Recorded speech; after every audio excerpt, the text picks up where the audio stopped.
Today we are going in deep with my reinvented body template.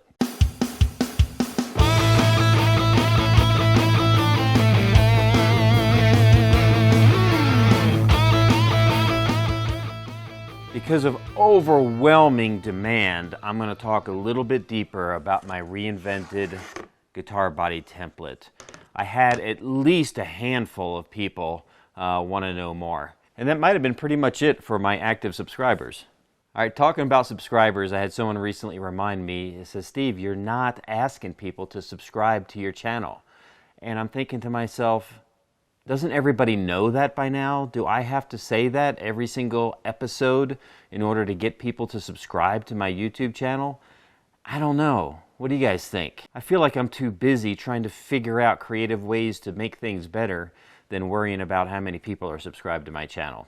But if you guys get something out of it and you want to subscribe, I guess I'm supposed to ask you to subscribe. And don't forget to click the bell. All right, look what I've got today. I've been busy. Over last weekend, I was remaking a bunch of templates. Here's a Telly template, slightly customized for options that I like on them.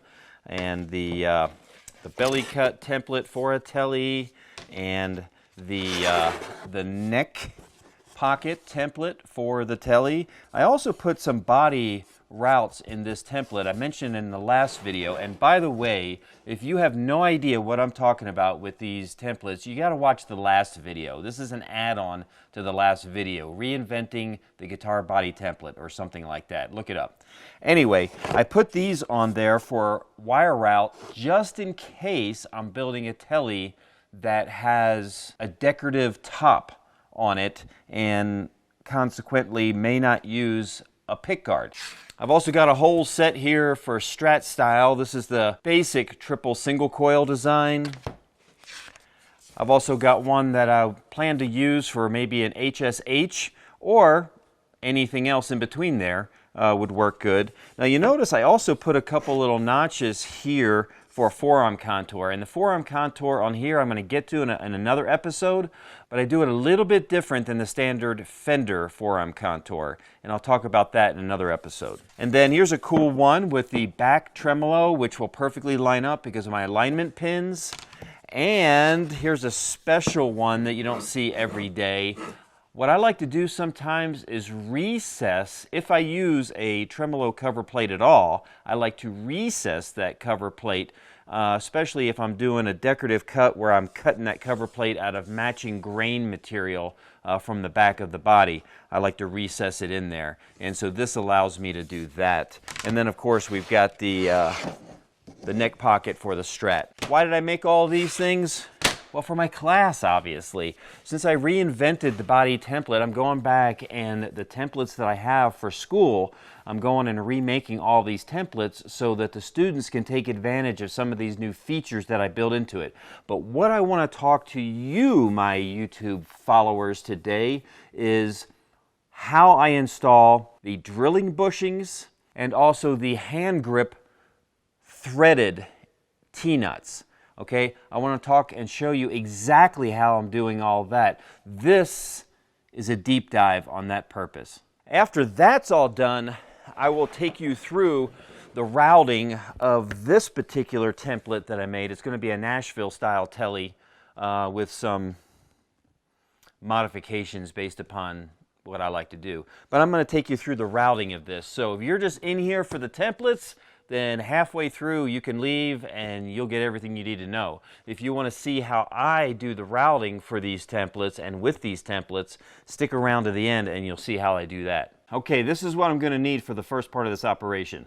I'm going to need a soldering iron. Now I happen to be using the old Metcal PS900, just in case you're curious.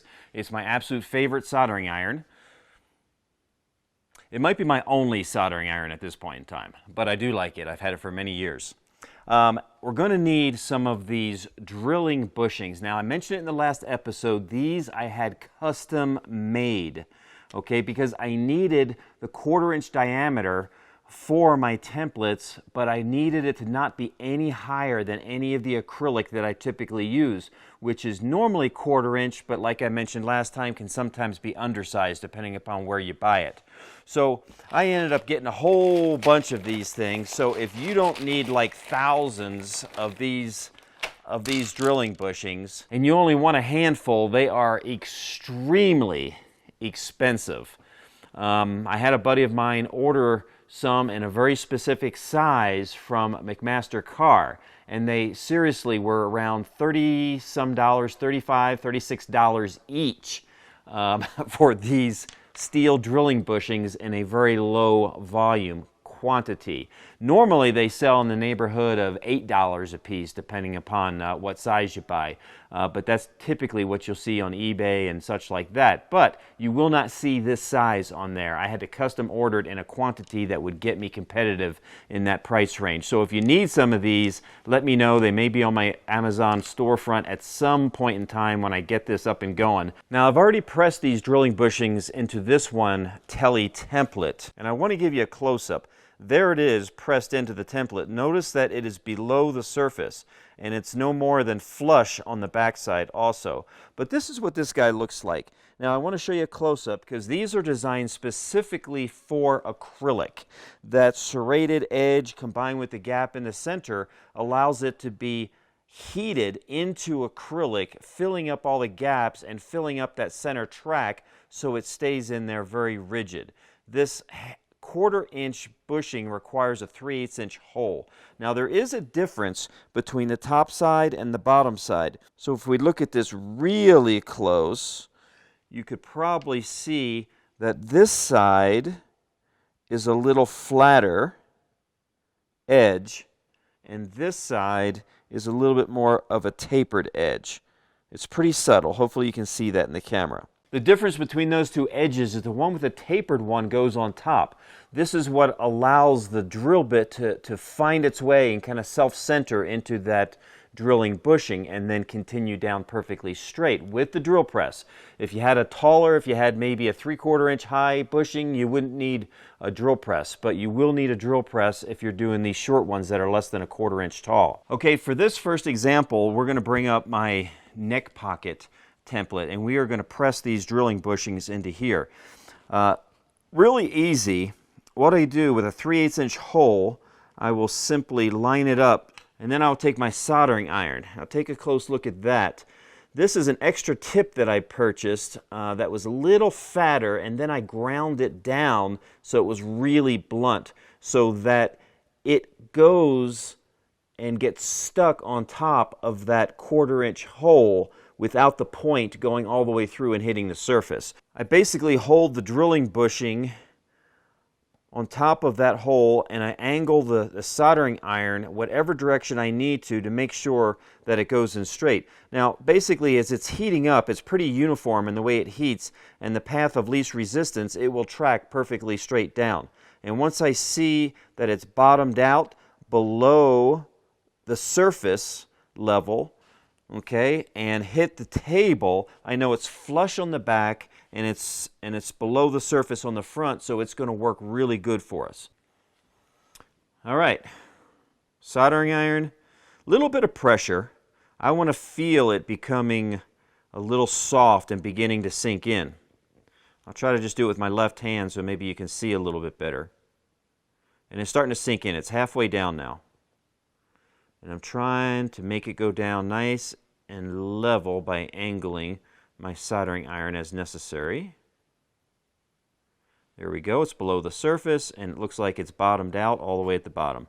That, my friends, is all that's required to put the drilling bushings into the reinvented guitar body template. All right, now that we got the drilling bushings in, and off camera I went ahead and I did all these Strat variation templates with the drilling bushings too. But now we're going to move on to the next deep dive portion, and that is installing these pretty generic T-nuts. Since my last video on the reinvented body template, I've already changed my installation methods a little bit.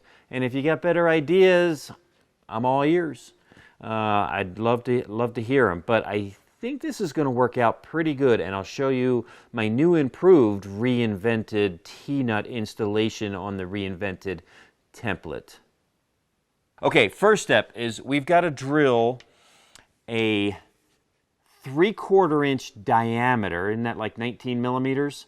3/4 inch diameter hole on the back with a Forstner bit. And we're only going to drill that hole deep enough for this shoulder to come fully recessed. Now, like I said, the placement maybe only matters from a standpoint as you want it to be centrally located so that you can move that grip around and have full access to all areas of the guitar. And the other thing that is important to know is you don't need to install the T-nuts on every single template. You only need to install it on the templates that are going to be used for the perimeter cut. So in this particular one, I'm going to put one right in the neck pocket area at the base of it, and I'm going to put one about halfway the string through holes and the end of the template. So somewhere in the middle there. I've mapped those out, and I've got 2 dots here, and that's where I'm going to start to drill my 3/4 inch hole with a Forstner bit. After I get done the 3/4 inch, while I'm at the drill press, I'm just going to go ahead and drill a 5/16 inch hole all the way through that. It may not be important to say this for most of you high-speed individuals out there, but when you're drilling 2 different holes in the same location, the best way to do that is the largest hole first. If we were to drill out the 5/16 hole all the way through the template first, then the Forstner bit, the point of the Forstner bit, has nothing to track to, and that thing will just slide and skip all over the place, and it's really hard to get a good hole. So if you drill the larger hole and then use the indentation of the point of the Forstner bit as the guide for the second hole, it'll go a whole lot easier, and that's what I'm going to show you. So I've got my drill press set to a 0 point, which is right there. And now I've got my eye on a digital depth gauge, and I'm stopping at 0.75. It's a good time to check to make sure the metal is below the surface.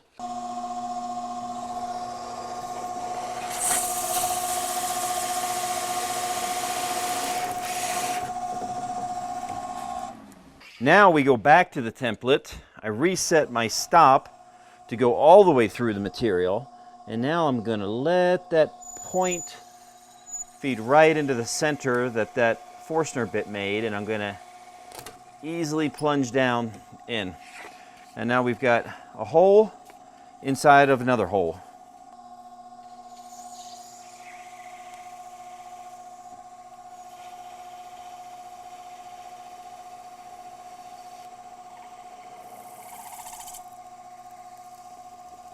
Okay, threaded T-nuts. Step 1 was drilling the 2 holes. Step 2 is inserting those T-nuts into there. Now, we don't want to get a sledgehammer out and just whack that thing because acrylic will shatter. Okay, so here's what we're going to do is we are going to press those in with heat the same way.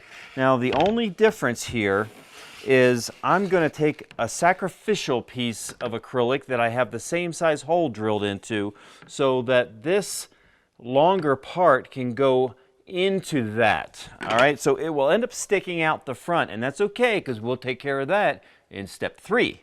It's a little bit more mass on these T-nuts, so it'll take a little longer for it to heat up.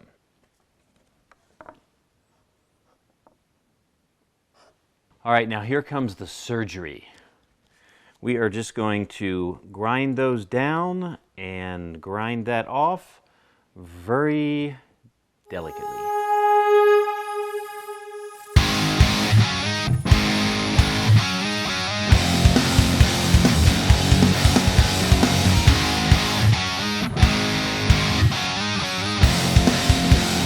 All right, and if you'll remember from last time, the idea is that these hand grips will go in and get tightened down, and that will give us the control that we need no matter where we need it. Okay, now I know what everybody is thinking. All right, Steve, what's the strategy? What's the secret behind leaving the paper on the acrylic template as we go through this entire process. I have students to do that. Why would I spend my time taking paper off of acrylic? Really? All right, so now that I showed you how to install the threaded T-nuts and the drilling bushings, now I promised I'm going to show you the routing. Now, I did say that if you didn't want to watch the routing, you could leave right now, but you really maybe shouldn't. I'm going to show something a little bit later on that kind of goes to the point of why these alignment pins offset from the body itself is a pretty good idea. So I'm going to show you that here after I route this. So hang with me a little bit. I should probably mention, I did take a Forstner bit, and I took a 3/4 inch Forstner bit and drilled out most of the material. It just saves your router bits, and it's a whole lot easier doing it that way. Now, why did I use a 3/4 inch Forstner bit? Because that's what was in the drill press. Ultimately, these cavities are going to go to 3/4 of an inch deep. So therefore, with a Forstner bit and that little tiny point at the end, you want to make sure you stop approximately 1/8 of an inch prior to that. So I've drilled them out to about 5/8 of an inch deep, and now I'm going to route out the remaining amount as I work my way down.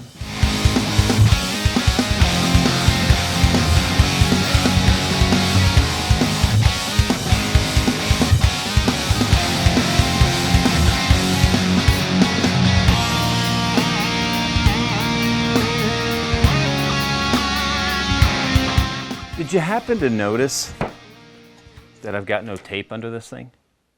Those alignment pins hold so nicely that I don't even need to worry about taping it down.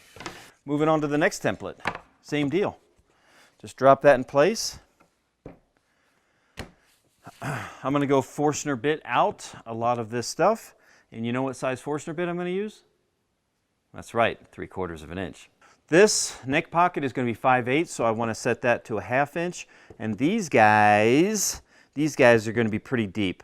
I've got 1 3/4 inch body, so I'm going to go 1 3/8 deep on both of these. All right, now routing with a template without tape to hold it down is not for the faint of heart. So if you don't feel up to it, throw some tape in there.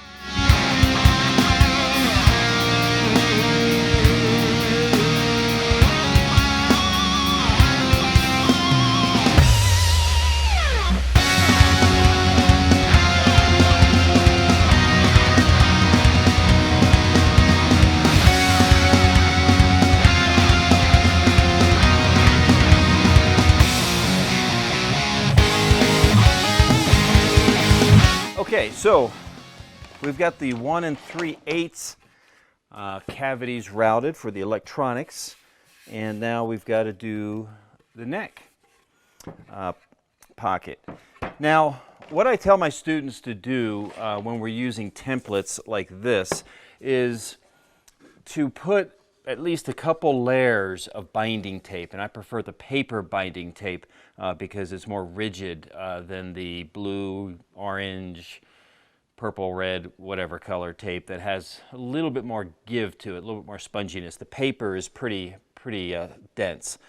So I line it with 2 layers. I take a razor blade, I cut off the top surface so it's perfectly flush. Now what this does is it shrinks that pocket a little bit, because when multiple students are using these template sets, some of them, after they complete the neck, it ends up being under spec just a little tiny bit because maybe they did a little bit too much sanding or something like that. So by putting these pieces of tape in here, I can take some of that slack out, and then they can do the cut and see how well the neck fits. If the neck's too loose, you can't stretch the neck. Okay, if the pocket is too tight for the neck, then we can take this tape off and we can run it again. All right, let's do the first pass and then talk about that.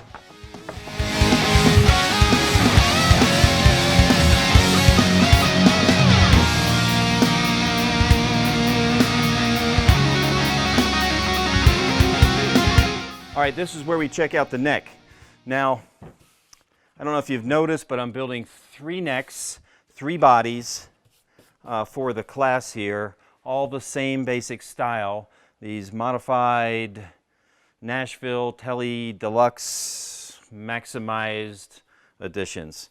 All right, so the necks are pretty much done. This happens to be a Wenge neck with an ebony fretboard with synthetic opal dots. It's really kind of a cool looking neck. I'm actually really digging it. Anyway, I'm going to try this out. Now, it can barely fit in. It looks like it's too tight. What do I do? Okay, now I make this point, and if you appreciate my dramatic acting, then let me know in the comments.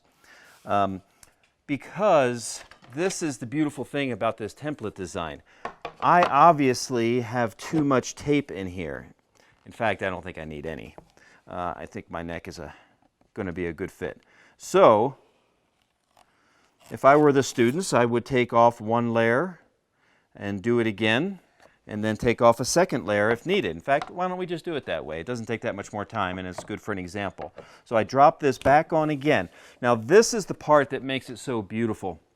If you have ever routed a neck pocket and something wasn't quite right, like it was slightly too small, and you don't want to sand down the heel of your neck, and you try to get your template back on in the right spot, it is a very difficult thing to do. I've seen many students end up with too wide of a neck, maybe some current ones that I won't mention, and therefore I have to shim out the inside and then kind of reshape it. And it's not the best way to do it. So if you sneak up on it, you're doing a whole lot better. So that's what we're going to do. We got the router already set up. We got the depth already set up.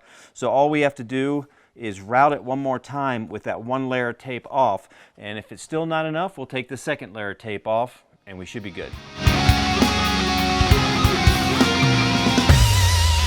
Let's get this sexy Wenge neck back out and try it again. Ooh, look at that.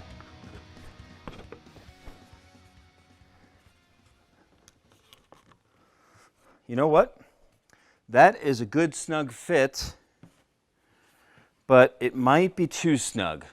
All right, not everywhere is as dry as it is in Colorado. So we are going to take off that last piece of tape and give it a little room to breathe for you high humidity people. Don't hate me for that. Not everybody can live in low humidity areas. And again, are you getting this? No more tape. No more trouble getting it lined up perfect. It's perfect every single time I drop that on there. All right, last time. Ooh, look at that. Look at that. That's perfect. That's really where I want it to be. Just enough room to breathe, but it's in there snug. It'll hold a little bit of pressure. So that, my friends, is a perfect fit. And that is the beauty of having a template system like this with your alignment pins off the guitar. Because remember our conversation in the last video is if I had my alignment pins located in these pockets that I was using, once I route them out, they're gone. I can't use them anymore. These stay here until this point. Now I'm going to go and lop them off and then take probably just a file and a sanding block and clean up those rounded areas, and we're going to be fine. So that is the beautiful thing. I can almost see, this is the great part of guitar building, when the students actually get to this point where they've got a shaped neck and the body is cut into a shape and they can fit the neck into the body and they start playing air guitar in class. It's kind of cool. All right, next video I'm going to talk about forearm contours, and I don't know if I'd call it a deep dive, but I think you're going to find it pretty cool. Until then, remember, no matter what you do, start with excellence.